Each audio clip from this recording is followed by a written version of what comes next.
Fala aí pessoal, tudo bem? Hoje a gente vai olhar esse exercício da FUVEST que envolve bastantes aqui conceitos que precisam estar bem claros na química, né? Envolvendo mol, massa molar, temperatura. Esse é o tipo de coisa que não pode estar embaraçado na nossa cabeça, porque senão outras coisas, outros assuntos ficam um pouco difíceis para resolver. Então vamos dar uma olhada, rever os conceitos aqui, as fórmulas e vamos que vamos. Legal, então ele tem um homem que tem um frasco de éter. Olha lá, um frasco de éter. E ele diz aqui que eu tenho 7,4 gramas de éter. Então a massa de éter, 7,4 gramas. Ele diz que esse éter tem parte no estado líquido. Então parte é uma aguinha aqui, né, um líquido. E parte aqui, estado vapor. Quando você somar os dois, você vai ter a massa de 7,4. O que ele faz? Ele vai deixar... e o volume aqui desse frasquinho inteiro, tá? Então de tudo, é 0,8 litros. O que você vai fazer? Você vai deixar esse negócio no sol. Então tem o sol aqui. O sol vai começar a aquecer esse éter. E note que ele não dá essa temperatura inicial para a gente, tá? E também não vai ser importante, não vai precisar na verdade.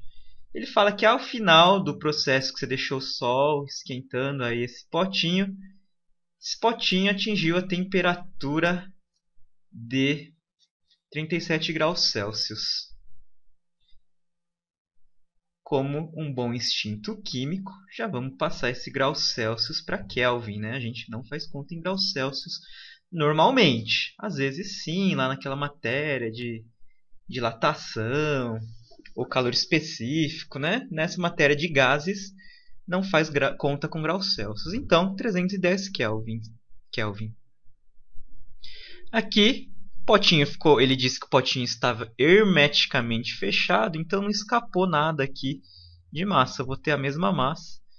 E o potinho aqui eu vou ter o mesmo volume também. Na verdade, né, quando você esquenta o volume, lembra lá, dilatação, ele vai dar uma aumentadinha, mas o problema aqui, está subentendido que você não considera esse aumento, tá? Muito bem, ele fala que esse 37 graus Celsius é acima do ponto de ebulição do éter. Lembra lá, ponto de ebulição é a temperatura na qual uma substância passa do estado líquido, ou seja, esse éter que estava líquido, vai passar para o estado gasoso. Ele fala que 37 é uma temperatura acima desse ponto, então com certeza você tem nesse potinho somente éter no estado vapor. Se você está acima do ponto de ebulição, com certeza não tem mais líquido lá, só tem vapor.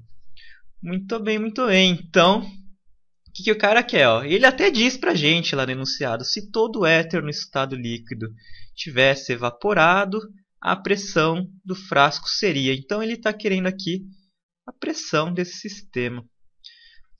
Feeling químico. Olha lá, pressão, volume, temperatura. O que isso daqui está rondando? O que isso tem a ver com o famoso PV igual a nRT?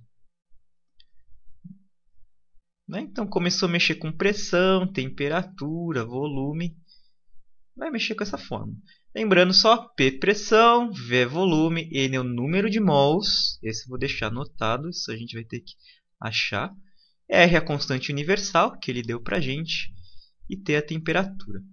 Então, o que falta para a gente resolver essa fórmula? Pressão é o que ele quer. Beleza, essa é a minha incógnita. Volume vale 0,8. Então, volume não será problemas.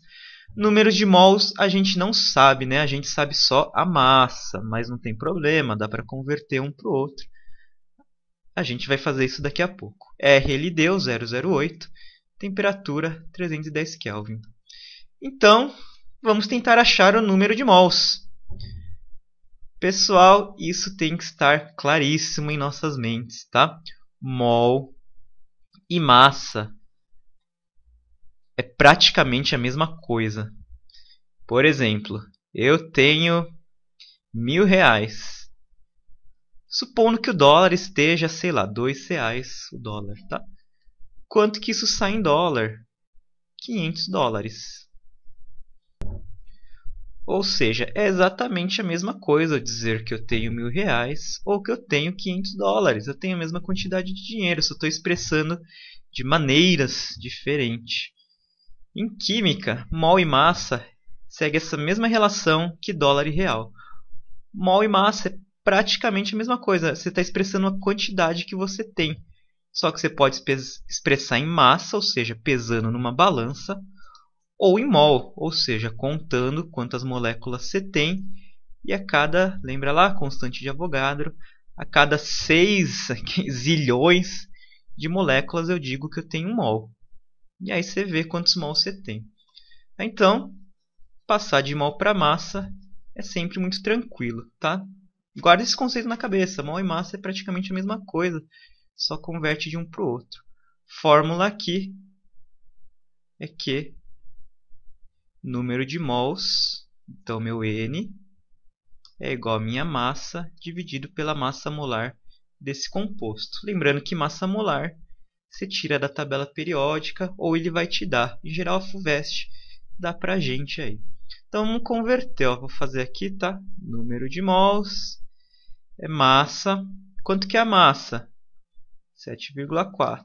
Então, 7,4 dividido pela massa molar. Ele deu lá no enunciado 74. Aqui, pessoal, vamos rever rapidinho um pouquinho de notação científica para vocês fazerem essa conta rápida, tá? Aqui, extremamente desaconselhável fazer essa conta via chavezinha lá, é que a gente fazia lá no primário e tal, né? Vamos fazer de um jeito mais rápido aqui. Então, 7,4 é a mesma coisa que 74. Vou passar isso para potência de 10, tá? Vezes 10 a quanta? Olha lá.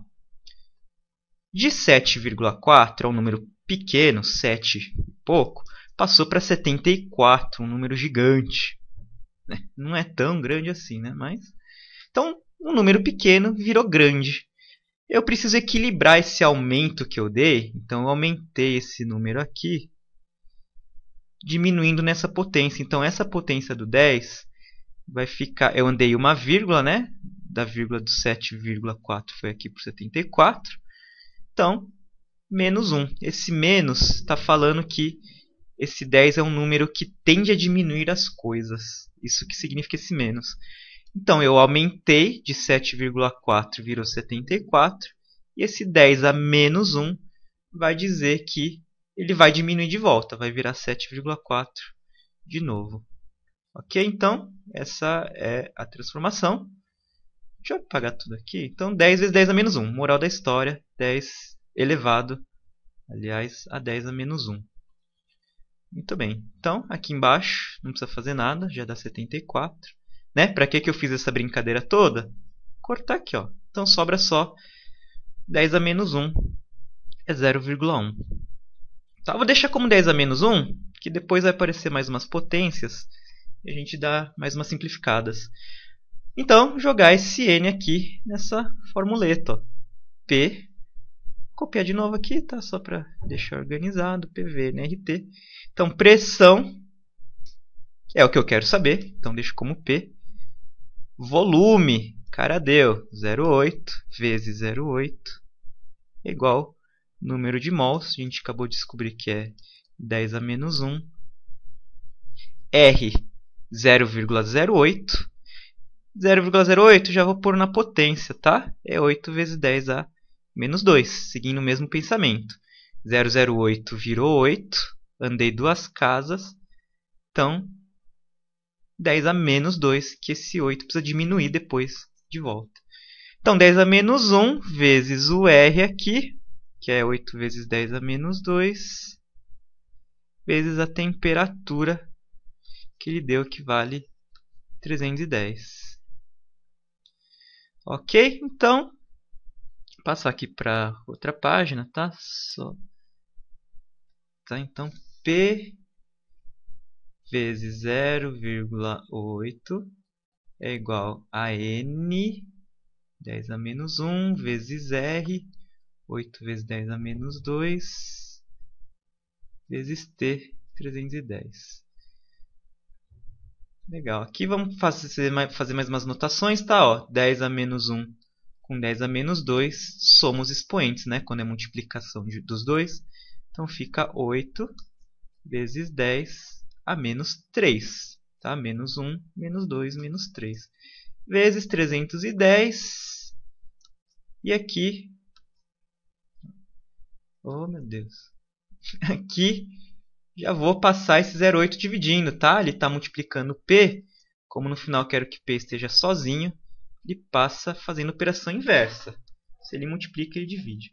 O 0,8 já vou passar para 8 vezes 10 a menos 1. Notação aqui de potência de novo. 8 vezes 10 a menos 1.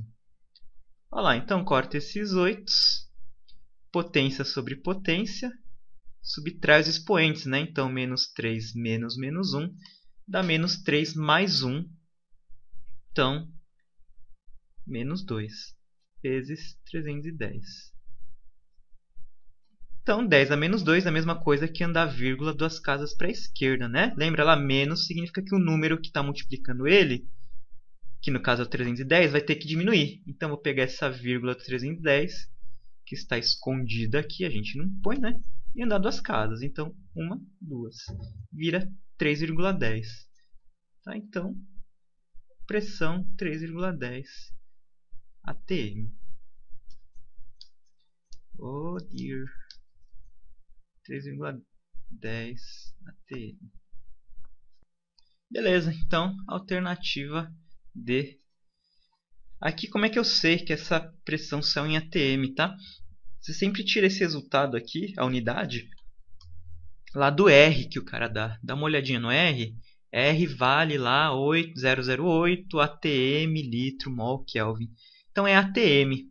Tá? Só tem que tomar cuidado que se o R está em atm litro dividido por mol Kelvin, seu volume tem que estar em litro, sua quantidade tem que estar em mol, sua temperatura tem que estar em Kelvin.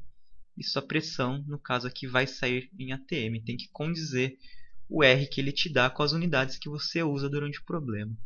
Ok, pessoal? Então é isso aí. Qualquer dúvida, acessem lá www.easyvest.com.br.